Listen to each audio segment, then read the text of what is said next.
Hello and welcome, everybody. My name is Roland. I'm Rish. And now we are talking about why Rish looks so tired today. Rish, what's up? Because I am. Because Um, you are. so today we'd like to talk about the difference between the expected American work week and the European work week from different sides of the pond. So I'm a salaried employee. So that means that I receive a salary based on not on the hours I work, but based on my work in general. So I am not paid by the hour. I am billed to the client by the hour, but I'm not paid by the hour. I have taken a salaried position. So that means that I routinely work between 70 and 85 hours a week. I do that every week, and that's in a 6 day period, not a 7 day. But it is also expected that Sundays may or may not be expected of me. And I understand that in Europe, this may not be the case. Also, during my vacation, I'm expected to receive work emails and phone calls and respond in a timely manner. I also understand that this may not be the case in Europe. So let's talk about it. Well, in Europe, it really depends on where you're going. For example, in Portugal, a couple of weeks ago, they passed a law that it is now illegal for your employer to contact you when you are on holiday. So the other thing That's insane in America. not gonna happen in the States. Definitely not gonna No. happen in the States. The other thing is, let's just stay with that for a moment. I find it very difficult to look at, well, what if they do? Yeah. How is that going to be enforced? And generally, a law that you cannot enforce is, yeah, forget about it. It's not So binding. yeah, it's not about not binding. It's useless. It's pointless for both sides. So from my perspective and how my current organization treats this kind of thing, you are on holiday. You are on holiday. If anybody wants anything from you, tough luck for them. Yeah. So that's how my current workplace treats that. See, Uh, here it is, if we need anything from you and you're on holiday, it's tough luck for you. Deal with that while you're on holiday. well, see, this is a kind of thing that's, well, I'm not saying it's not happening, yeah, but this is how my organization here in the UK treats this, or specifically in Scotland. Very possible that it is different in other organizations in the same country. Across Europe, I would say I think employers in general would avoid contacting you. Going back to how this whole social security and social legislation came into place in the first place, because it was actually employers that pushed this. It was not the government. And from this kind of background, a lot of employers still see themselves as a patriarch. Yeah. So I provide you work, I provide you opportunity, I provide you salary. At the other side of that equation is, I, as your patriarch, want to make sure that when you come back, you are at 100% of your ability. You're not exhausted. You are not tired. You're not making mistakes that cost me money. So it's a very different philosophy behind that. But going back to this law in Portugal, let's just assume my employer calls me and it's just some BS that I can answer in 5 seconds. Yeah. I'm not losing anything. The employer is not losing anything. If there was any form of repercussion, what would happen is at the end of the day, I just make myself redundant. Yeah. So if I'm kind of pushing that idea, or if somebody were to push this kind of law and follow it through all levels of jurisdiction. So for me, this is really like a non-starter on both sides, because nobody is gaining anything from it. If your employer doesn't have the ability, let's just say in my case, my employer absolutely would have the ability to find someone that can do a halfway decent job while I'm away.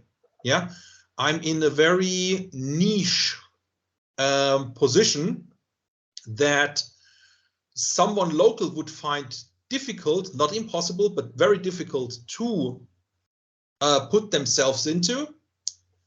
The kind of competition that I'm facing is mainly from other internationals, non-British, and that number has significantly gone down.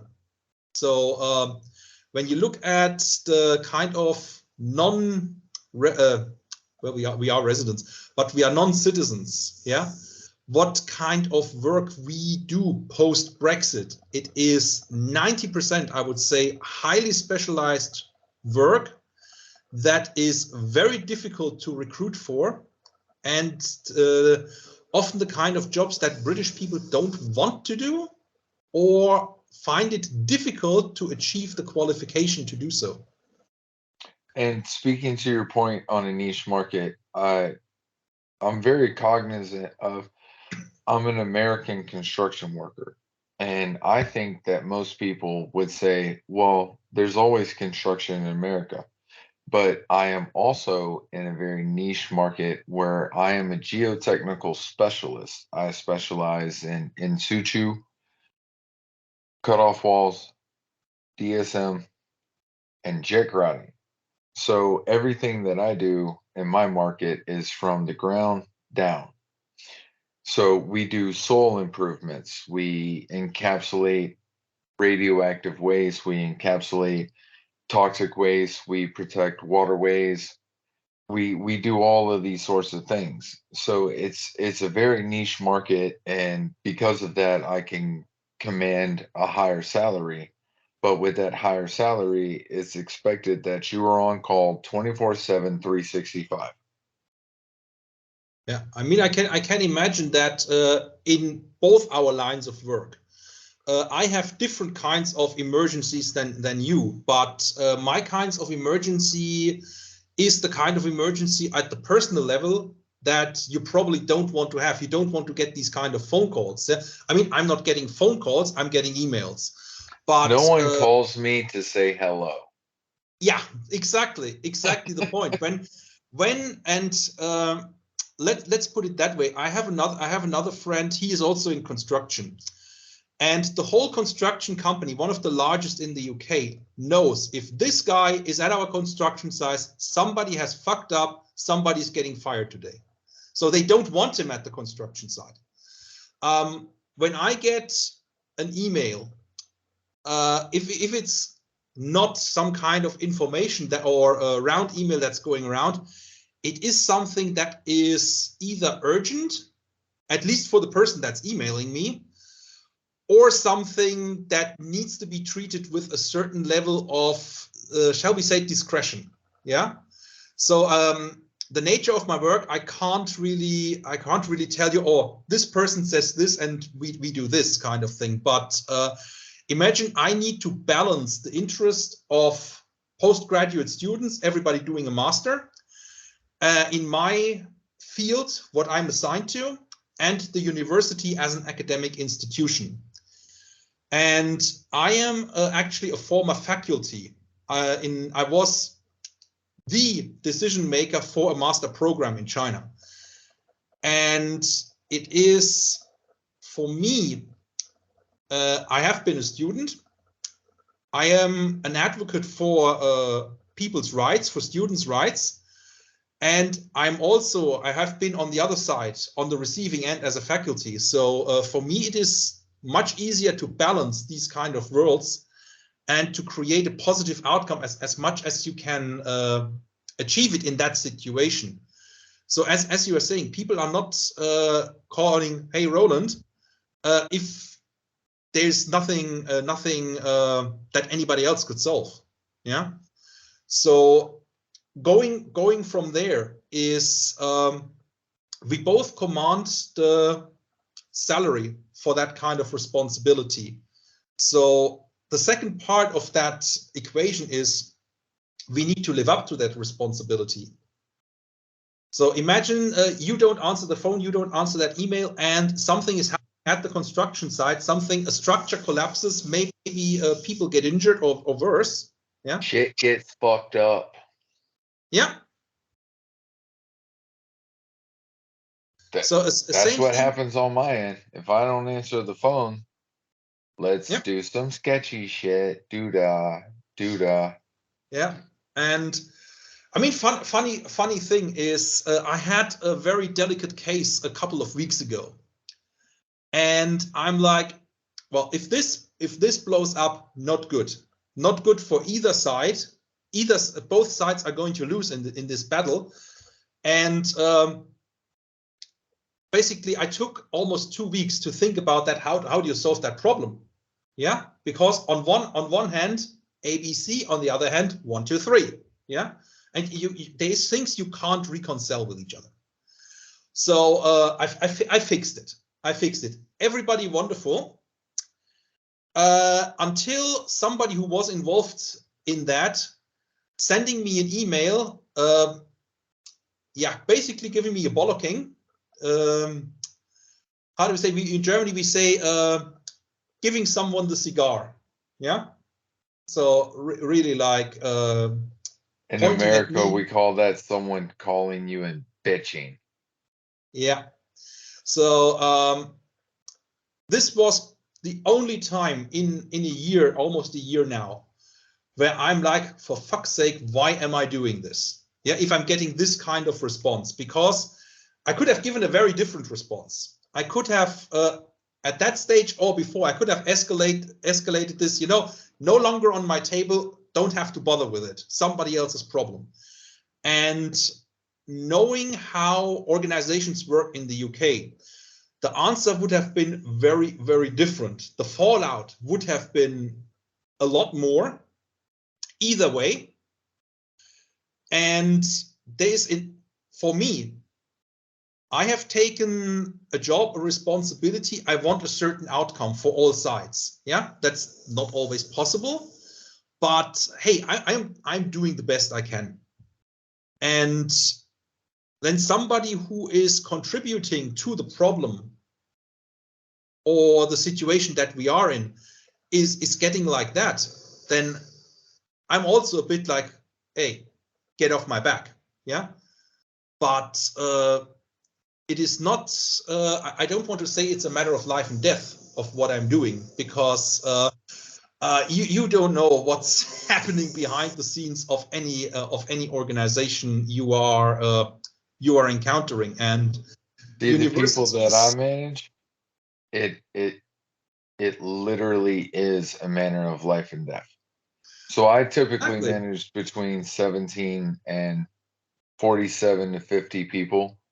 And the real world implication is there is a small percentage of a chance that someone could die at any moment. Yeah. Those are the type of projects that I manage. When you're cleaning up toxic waste, when you're cleaning up a radioactive site, when you're doing any of these sorts of activities, there is a percentage. If someone fucks up, someone's going to die. Yep. And the stress that puts on me is enormous, because I take the accountability to heart. I care about my guys, and well, the first guy that's going to get the heat is you. Yeah. But I would beat myself up 100 times for the one beating I would get from them, just because I never want to make that phone call where I would have to call someone's wife, kids, mom, dad, if they have them, and say, Yeah. hey, I This made is a what bad happens. call. Your son or daughter is no longer with us. And I Yeah. never want to make that call. So I take safety so seriously. So I take all of this burden on me. And I will say unequivocally, that's what the money's for. Yeah. That's why I'm paid what I am paid. I'm paid to take that burden and take it on fully and be serious about the situation. Yeah. Now, with that said, when I need a vacation, when I need to release, I don't want your phone calls. I don't want your emails. I don't want your text messages. I want you to bugger off. But in this country, that is not the case. Even while on vacation, you're still on call. I mean, to some degree, my question would be in your line of work, what can you really do over the phone? Yeah. What I can do is I can take the burden, whoever's calling me with an issue, I can take the burden of the decision making off of them and make it in a split second, very short window. I can take that decision and make it so that they have now covered their ass. So even when I'm on vacation, if they have an issue, they call me. I make a split time decision when I'm not there, Yeah. but now it's not their ass on the line. Now it's my ass on the line while I'm on vacation. Yeah. I like that you said split second decision, because a lot of the stuff that's coming to me in forms of decision making or in forms of making a call. A lot of that stuff for me is like black and white, one and zero. Yeah, yes or no. And for other people that don't have that experience or have the luxury of saying, well, not my problem, I move it from my desk to Roland's desk. Yeah, there is an issue. Yeah, for example, I keep saying a British person cannot put themselves in the shoes of an international student and doesn't understand the problems these people are facing to the degree that I understand them, because I was an international student. I was an international faculty in possibly the worst situation you can be on. But it is this kind of attitude, how I am going at work, how you are going at work. Yeah, you just said you don't want to make that call to somebody. Yeah, and I don't want to go to my boss or go to one of my students and say, well, this is what's happening. Yeah, it's the first thing that I tell my students. These are the things that we are doing. This is why we are doing them. I don't want you in a year or two, depending on the program, and tell you, well, you are not being successful in your study. We are going to send you home without a degree. Yeah. And we have set this up so it's really up to the student in the end to do the things they are supposed to do. And the amount of help, the amount of support that we are putting out there, me in my job, you in your job, I think it is, for you and me, it is part of our responsibility. But it But is also physically and mentally exhausting. before we go to mental health, all I want to say is 15 years ago, I started looking research-wise into the fact that a large majority of people doesn't do that. Yeah, about 2/3 of the people in Germany, figures are 15 years old, are just there to collect their paycheck at the end of the month. And another percentage of people among these 2/3 are actively sabotaging the success of the company for various reasons. Yeah, maybe even good reasons. But for me, this is a thing where I say, I mean, I said to you, I resigned in my previous position as a program lead and a faculty 20 minutes before the lecture as a big FU for the way I have been treated. Yeah. At this stage, it was either me or either my mental health or the job. And I still believe I made the right call. The idea that you need something else, yeah, when you are resigning from a post, at some points this is not possible. And for me, one of the parts is when you start to be emotionally, mentally detached from the job, when you no longer give a shit, yeah, or when you realize that this is detrimental to your health and mental health, you need to think about how to improve your work-life balance again. So for me, it's when I'm so pissed off that my nose starts to bleed. That's when I know that, okay, we need to start backing off of the responsibilities. But I get to that point routinely, and there's easier projects to manage, and there will be some hard projects to manage, but it's expected, and I keep coming back to it's expected that you will just keep coming back to the job, and if you have 100% in the tank, it's expected that you give 120%. yeah. I mean, And on the other side plugging away.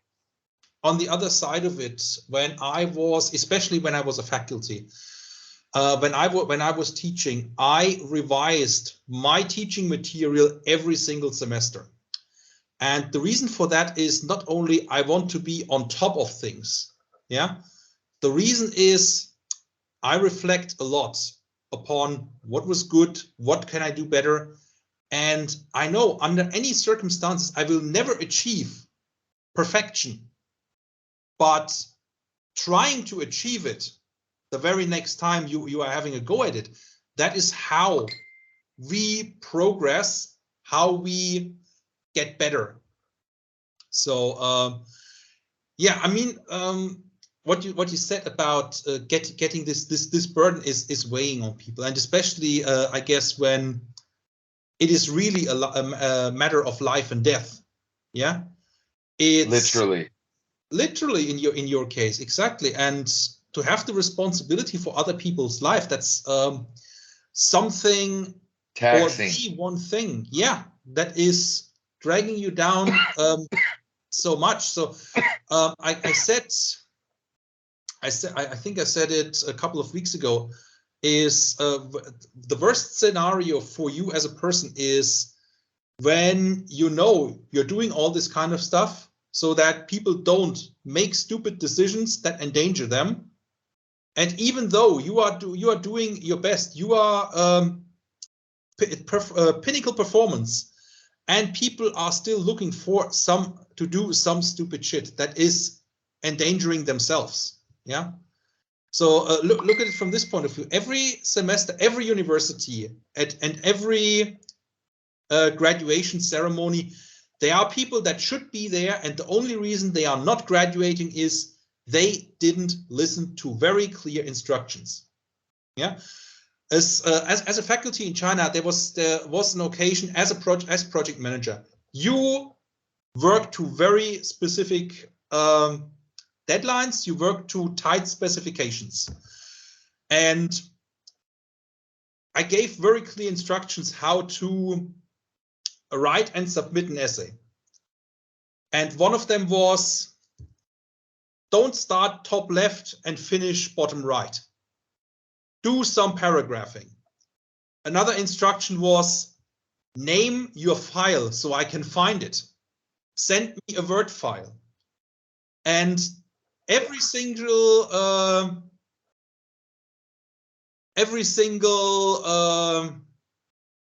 semester, I had people sending me a PDF that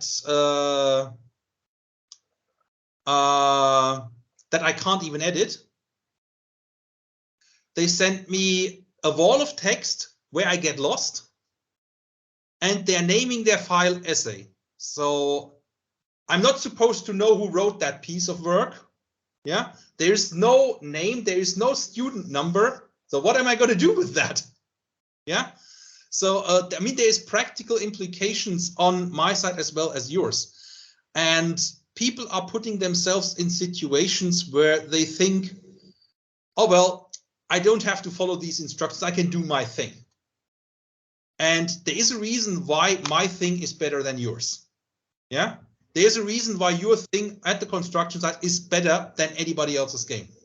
Yeah. And that's there's why a you are reason getting why the I tell people certain things, because if I tell you it, if I say, hey, if you do this, this will happen. That can be a good thing. Like, hey, I tell you this positive piece of information so that you have a more positive output on your performance. Or if I tell you this piece of information, which this is, if you continue on your path, these negative things will happen. And honestly, getting people to listen is hard. When you're at work 80 hours in a 6-day period, break down, do the math. Yeah. That's a lot of hours a day. And then you come home and you try to connect with your family, you try to be there for your family. The time just isn't there. Yeah. I mean, And then you go on vacation and these assholes call you while you're on vacation. Yeah, I mean, the 40-hour work week only exists in America for retail employees and a couple other of niche markets. But for the people who are bearing the brunt force of American taxation, it's the guys and gals who work over 50 hours a week. We are paying the majority of the taxes. We are doing the majority of the work. Plain and simple. Yeah, it's in every country, and how to describe that? There is a minority of people. I'll describe it. 40% of the people do 85% of the work. I would even say it's people can Google that. People can Google that. I'm throwing these numbers out, but I will say 40% of the people in this country do 85 to 90% of the work. I would say the numbers are even more skewed. You know, the 20/80 rule, yeah? And yeah. I found that it is quite an accurate description, yeah? And don't get me started with taxation, yeah? This is one thing that is really upsetting here in the UK. I'm not paying the premium rate, but I am close to it. And I have zero political say in this country. So, I mean, there have been wars fought over no taxation without representation. Yeah. We fought a war based on taxes on baked goods. Yeah. So, and won it. So the point. Back to back World War champions. Us. So this is the kind of thing, and I can vote in Scotland. I can vote for everything: local elections and general election for the Scottish Parliament. Can you vote for independence or not? The Scottish independent vote. Well, I've had a vote for the 2014 referendum. And look, the case for independence of Scotland is, well, it's for me, it's a non-discussion. Yeah, there is a populace of people that by a certain percent want to be independent from Westminster. And the legislative part of that is very simple: revoke the Act of Union, period. So the other side is, and that is me recognizing that in today's world, a country of 6 million people doesn't have the political clout that a country of 65 million can produce.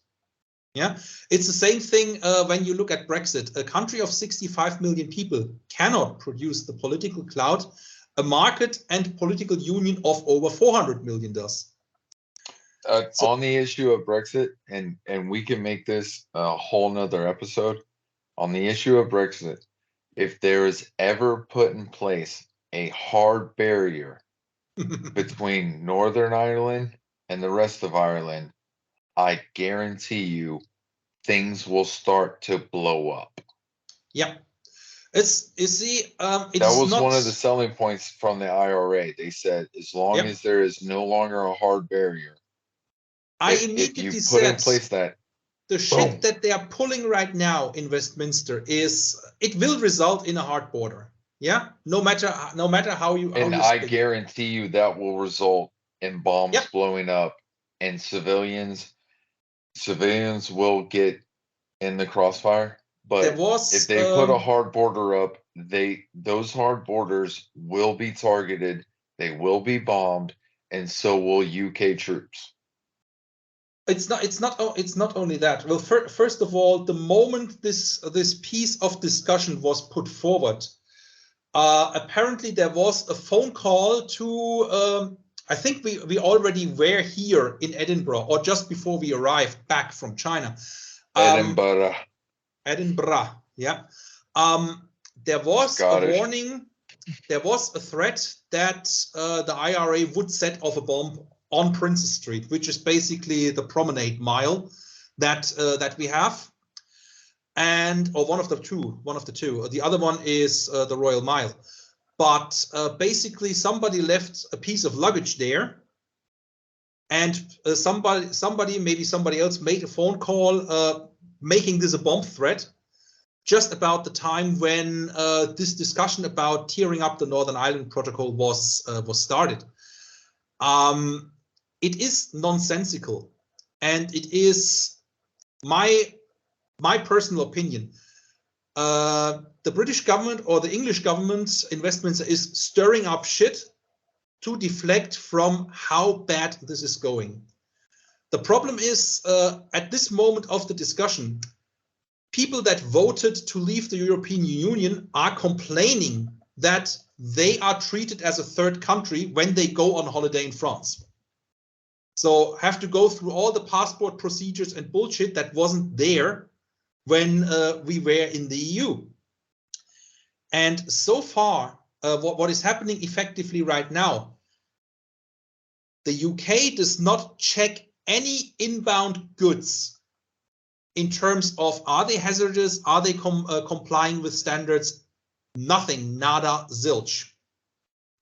So the EU can export without any kind of border or anybody can export with any kind of border, at least unofficially. Officially, stuff is checked, but officially, we are now thinking about canceling all checks here on the UK side. When you turn this around, and if you want to sell one fish to the EU, if you are British, you have to fill out 27 pages of paperwork. I checked this, by the way. It is 27 pages of paperwork. And if there's one mistake, the EU can say, come back another time with your fish. Yeah, it's not going to happen. It has completely destroyed our ability to sell. A Chinese inspection. Yeah, the Chinese are unsure about an imported item. It sits on the dock until they're ready to inspect. I mean, that's another approach. Well, what has happened with these border delays is the French said there will be delays if you let us put more booths, more passport checking booths at the port of Dover. We can avoid a lot of these delays. The British government said, nah, and is now turning around saying, "Oh, it's the French." Yeah, the French are checking your passport because you want to be treated like a third country. And there was an issue last week with getting people across, and there was up to 6-hour delays. 6. If you are in a good Sweden, you are lucky if it's 72. It made American news, which Yep. we are so focused on ourselves. If something from across the pond makes our news, it's a big deal. Issue. Yeah. I mean, the problem is, number one, these people don't connect the dots of, yeah, this is happening because of Brexit. And my encounter with these people is they are people that receive orders on a daily basis. And this one time they were able to give an order, to make a decision. You can't reverse it. Yeah. Even if your life is shit because of it, you can't admit it's shit. And this kind of cognitive dissonance, when you are harming yourself, I mean, look at it from this point of view. I benefit from this. I benefit from this mess. I leave the UK as a resident in work. I enter the EU as an EU citizen. I just go through my e-gate and done. Yeah. And this is all foreign to me. Yeah, it's this level of self-harm and effectively destroying domestic industry because they can't sell to their main market. It is idiocy. Yeah. And but think about it from America. See, this is where some of our American viewers might get crossed up. So as an American, I've lived in Canada, but I'll exclude Canada and I'll just go from US territory. I've worked in a desert, a rainforest, a swamp, a high mountain desert plateau, mountains, and grasslands and fertile plains. So that's 7 different regions that are categorically recognized without leaving the United States. And that's before we talk about the work that I've done abroad. Yeah. I mean, obviously, the diversity, the range is much larger in the US, and you can drive to all of these places. Yeah. There's no same passport. thing in the EU. Most Americans don't have passports. Yeah, we don't if need I drive from Poland, I can drive right down to Portugal and Spain without having a border check. Yeah, because they're EU territory. Exactly. More specifically, it's a border agreement. It's Schengen, but you don't need to be in Schengen if you want to be in the EU. You don't have to be in the EU to be member of the single market, which would solve all our economic problems, or most of them. Yeah. If we both joined single market and customs union, we don't have to adopt the euro. We don't have to abide by Schengen. We can negotiate the 4 freedoms separately, which is what Liechtenstein has done. They have effectively no freedom of movement of people. They decide who comes in and who goes out. And it is absolute nonsense.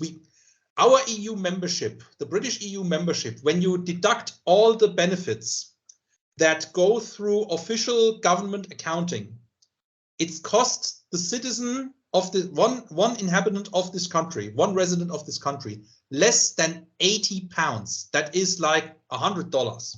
Yeah.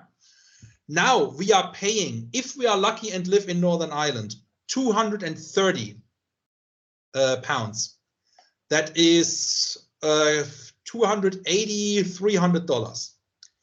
If we are unlucky enough to live in London, well, it is over 700 pounds, which is close to $850, roundabout. Yeah, it actually used to be closer to 1,000.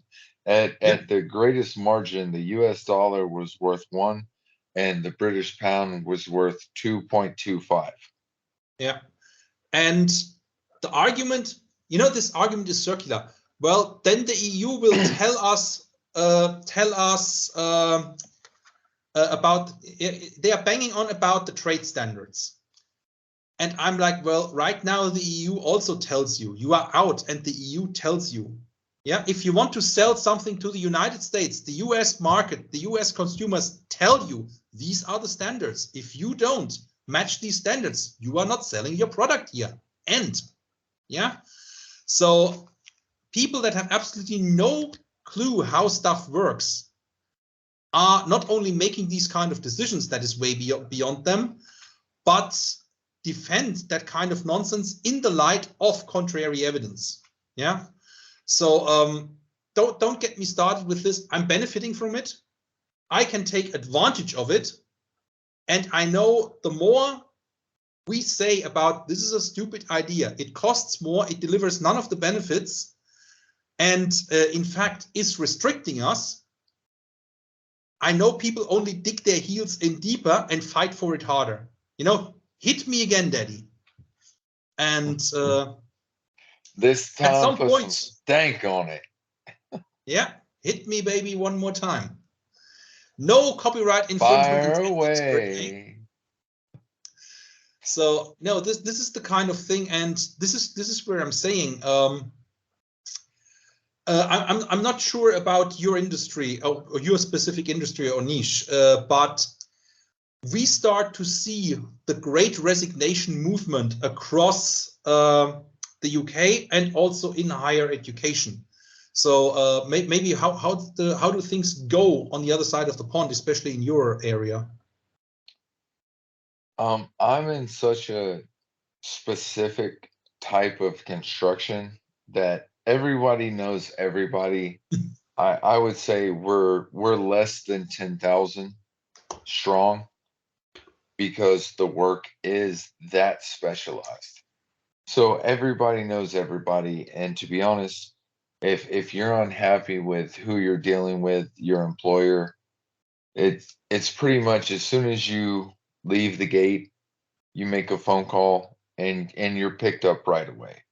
So job security is not an issue. But the only reason why the wages are so high and the job security is right there neck and neck is because it is such a it's a pinpoint dot of the overall construction industry. So it's so specialized that you can command higher wages, and if you're not happy with who you're with, it's like picking your favorite uncle.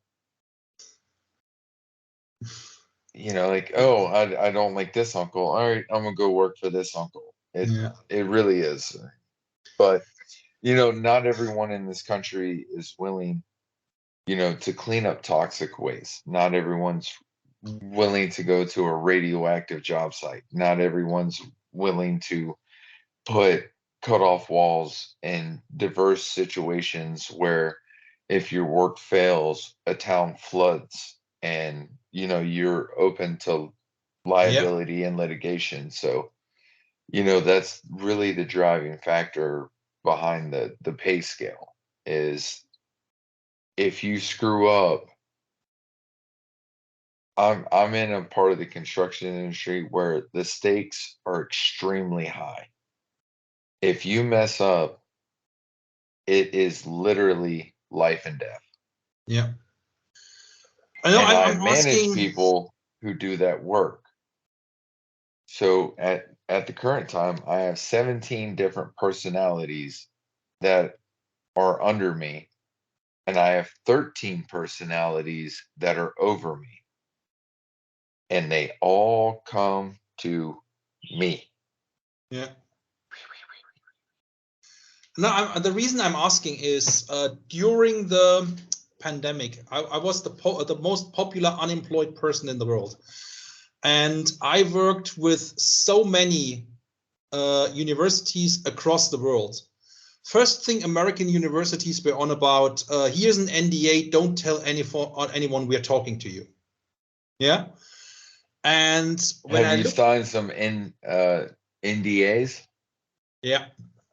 A lot of times when we go to a place, it's so jacked up that you have to sign a non-disclosure agreement saying that you will not talk about where you were, what you were doing, how you were doing it, or when you were there. Yeah. Descriptions and clauses like no part of your work to be discussed outside work, kind of thing.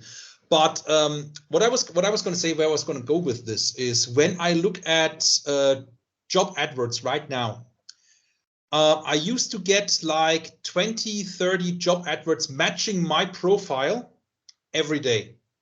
It is now over 50. Most of it, like 90% or 95% in the States.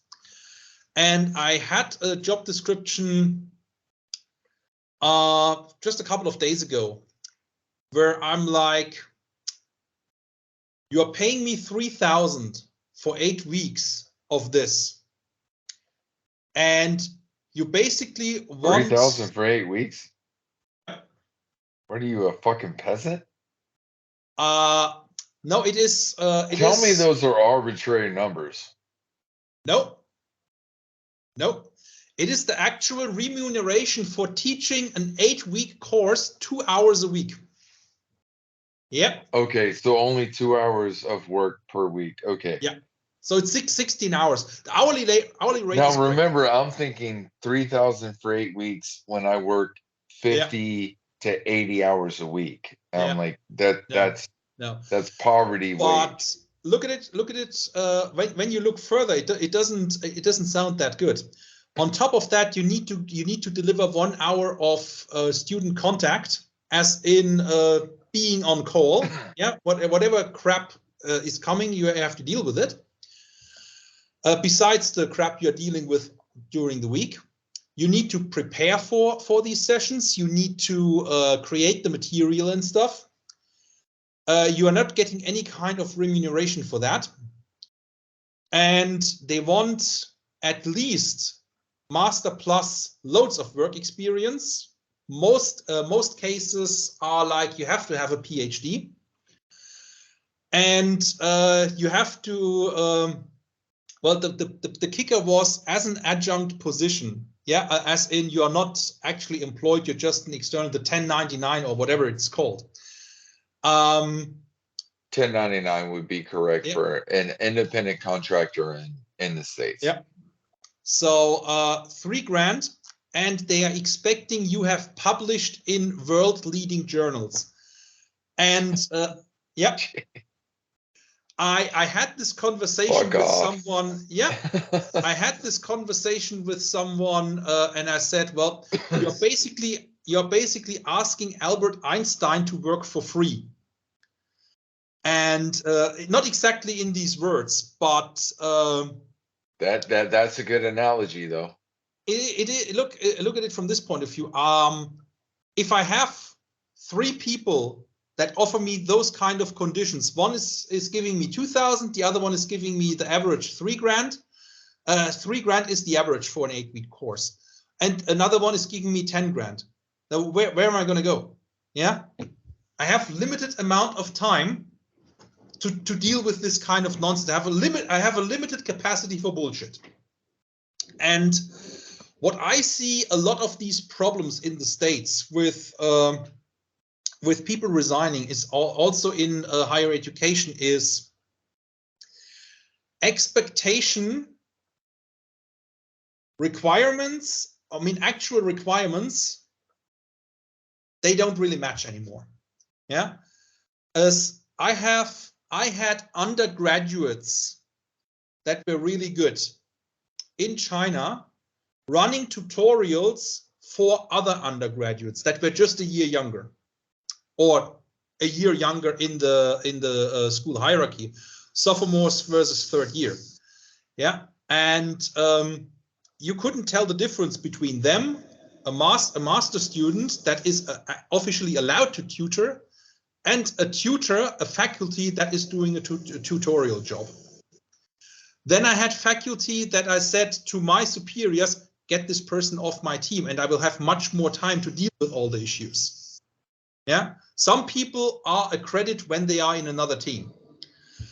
But when you look at the requirements, I'm asking myself, when will it become standard that you need a bloody diploma to empty the trash can?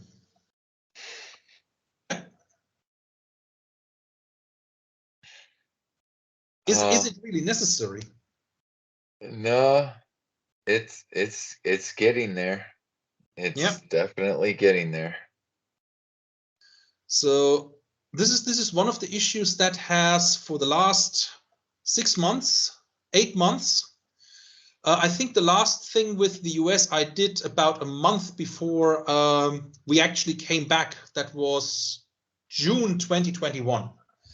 And I haven't done anything with the US since then. Well, I got this side of the pond covered. Well, I mean, when you are in a situation where in the US, it's rumors say it's about 50% of the faculty in higher education, colleges, universities, and so on, want to or have recently changed jobs. When you have such a turnover, you really need to look at the kind of employment you are offering to people, and well, and what also kind of motivation? in respect to the product you're offering, Exactly, you that's have my such point. a loss of continuity. Not That only the continuity, your product is being degraded. what kind of people are attracted to these kind of work conditions? I mean, okay, let's just say you check the box of having a PhD, but you have absolutely no interest in teaching. You have absolutely no interest in sharing knowledge with the younger generation. Yeah. You will get through that. You will have a great career. Yeah. You give everybody an A, not your problem in 20 years when people realize these are idiots. Yeah. You see, this is something I actively refuse to do. There were many incidents. And going to the life and death matter. Two things I want to share with you is my dean of the business school told me literally in front of other people, presentations are not a life and death matter. And I said, well, the relatives of the Challenger and Columbia space shuttle astronauts would beg to differ.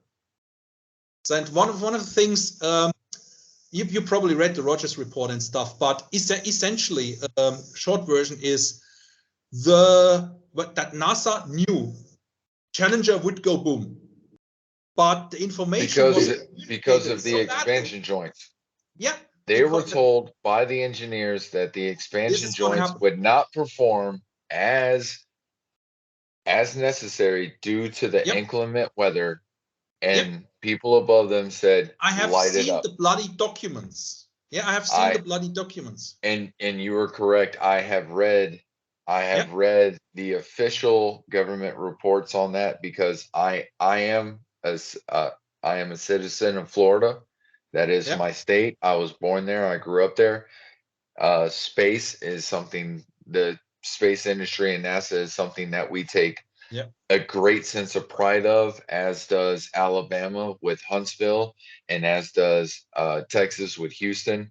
But this is something that I am fully versed on, and they said the expansion joints will not perform correctly in these conditions, and it was pushed through anyway, and people lost lives. Yeah. And this is what happens when you don't present properly, when you don't present and relay information the way it's intended to be.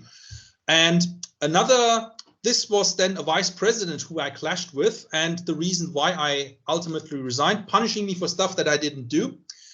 He had the brilliant brain fart that the things that I did, which he actually asked people to do on the website, on the official website of the university, still there. is not things that Chinese students can do.